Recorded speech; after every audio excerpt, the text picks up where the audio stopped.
Hi, உங்கள் எல்லாத்துக்கும் வணக்கம். அதாவது சட்ட திருத்த மசோதா, அதாவது இந்தியாவுடைய மக்களவை தொகுதியை 850 உயர்த்த போகிறோன்னு சொன்னாங்க. அதில் 280 சீட்டுக்கிட்ட பெண்களுக்கு இடஒதுக்கீடு, அதுலேயும் பட்டியலினம் பழங்குடின்னு வரும். ஸோ இது பெண்களுக்கான இடஒதுக்கீட்டை நாங்கள் ஆதரவு கொடுக்குறோம். ஆனால் இதெல்லாம் ஹிந்தி பேசக்கூடிய மாநிலங்களில் அதிக லெவலில் அரசியல் பண்ண முடியும். ஹிந்தி பேசாத மாநிலங்களுடைய ரெப்ரசன்டேட்டிவ் பங்கு கம்மியாக இருக்கும். இதனால் ஒரு சோவியத் யூனியன் மாதிரி ஒரு பல பிரச்சனை வர்றதுக்கு வாய்ப்பு இருக்குன்ட்டு எதிர்கட்சிகள் சொல்கிறாங்க. ஸோ 1971 பங்களாதேஷ்னு ஒரு நாடு உருவான்னு யாரும் எதிர்பார்த்ததில்லை. ஸோ அது இதாச்சு, சோவியத் யூனியன் உடையும்னு யாரும் எதிர்பார்த்ததில்லைன்னு சொல்லிக்கிட்டு நம்ம ராஜா ஆண்டிமுத்து ராஜா அவர்கள் பேசியிருந்தார்.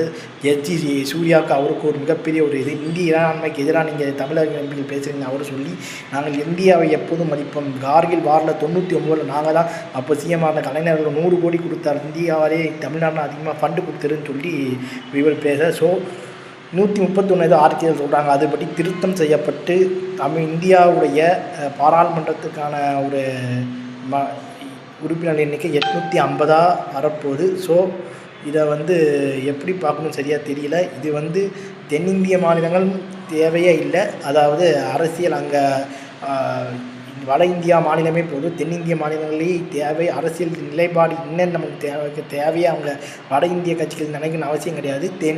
வட இந்தியா கட்சி இருக்கக்கூடிய ஹிந்தி பேசக்கூடிய மாநிலங்களுடைய அந்த குரல் தான் அங்கே கேட்கும். ஹிந்தி பேசுகிற மாநிலங்களின் குரல்கள் நசுக்கப்படும். இதனால் தென்னிந்திய மாநிலங்கள் ஒரு தனிமைப்படுத்தப்படுவதற்கு வாய்ப்பு இருக்குது. நார்த் ஈஸ்ட் எப்படி இருக்கோ அதே மாதிரி. ஏன்னா ஜனநாயகத்தை எப்போவுமே பார்த்திங்கன்னா எண்ணிக்கைக்கு தான் தீர்மானிக்கும். அந்த எண்ணிக்கை தீர்மானிக்கிறதுனால நம்முடைய குரல் நசுக்கப்படலாம். தமிழ்நாடு மட்டும் இல்லை, கர்நாடகா, கேரளா, ஆந்திரா, தெலுங்கானா இந்த மாதிரியான பங்கு இது பண்ணலாம். ஆந்திராவுடைய முதலமைச்சரும் அந்த சந்திரபாபு நாயுடுவும் முன்னாள் முதலமைச்சர் ஜெகன்மோகன் ரெட்டியும் அதுக்கப்புறம் நம்ம தமிழ்நாடு முன்னாள் முதலமைச்சர் எடப்பாடியும் இதுக்கு ஆதரவு கொடுத்துருக்காங்க.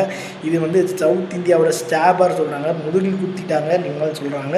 ஸோ இவர்களின் இந்த செயல் இந்தியா 2047 29 மாநிலங்களும் 6 யூனியன் பிரதேசம் இணைந்த இந்தியாவாக இருக்குமால 29 நாடுகள் அல்லது 35 நாடுகளுடைய இந்தியாவாக இருக்குமான்றது தெரியல. ஏன்னா இந்த மசோதாவால் ஹிந்தி பேசக்கூடிய மாநிலங்களுடைய குரல்கள் தான் அங்கே கேட்கப்படும். ஹிந்தி பேசாத நம்முடைய அரசியல் பிரதிநிதித்துவம் குறைக்கப்படும். இதனால் வடக்கு தெற்கு என்கின்ற ஒரு மிகப்பெரிய ஒரு பிரச்சனை வரணும். வடகொரியா தென்கொரியா பிரிஞ்ச மாதிரி நம்மளும் பிரிவதற்கு வாய்ப்புகள் அதிகமாக இருக்குதுன்னு எல்லாரும் சொல்கிறாங்க. ஏன்னா வட இந்தியாவில் இருக்கக்கூடிய அரசியல் ஒரு வலதுசாரி சித்தாந்தத்தை கொண்டு போகிறாங்க. தென்னிந்திய அரசியல் அப்படி, அது முக்கியமாக தமிழ்நாடு அரசியல் முற்றிலும் 100க்கு 100 மாறுபட்ட அரசியல். கேரளா வாசுவல் அதே மாதிரி தான்.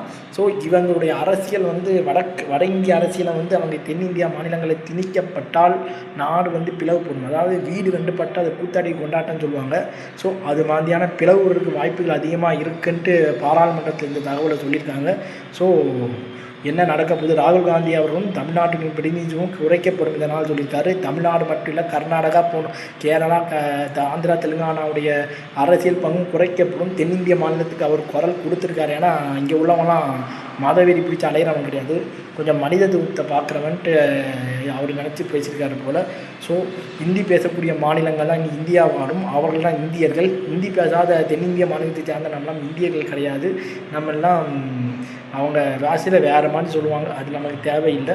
ஸோ இது ஒரு கருப்பு நாள்னு எல்லோரும் சொல்லியிருக்காங்க. என் நல்ல வேலை நானும் கருப்பு சட்டை போட்டுக்கனால எண்ணி பண்ணாதீங்க. நான் வேறு துணி இல்லைன்னு இப்போ கருப்பு சட்டை போட்டு வந்து பேசுகிறேன். ஸோ நம்ம இந்தியா இன்னும் என்னென்ன சவாலை பார்க்க போகுது. இதனால் நம்ம பொறுமையாக பார்த்துக்கலாம்னு சொல்லி என் வீடியோ முடிச்சுக்கிறேன். உங்களுக்கு எப்படி முத்துக்கு பேசுகிறேன். முத்துக்குமார், பாய் பாய்.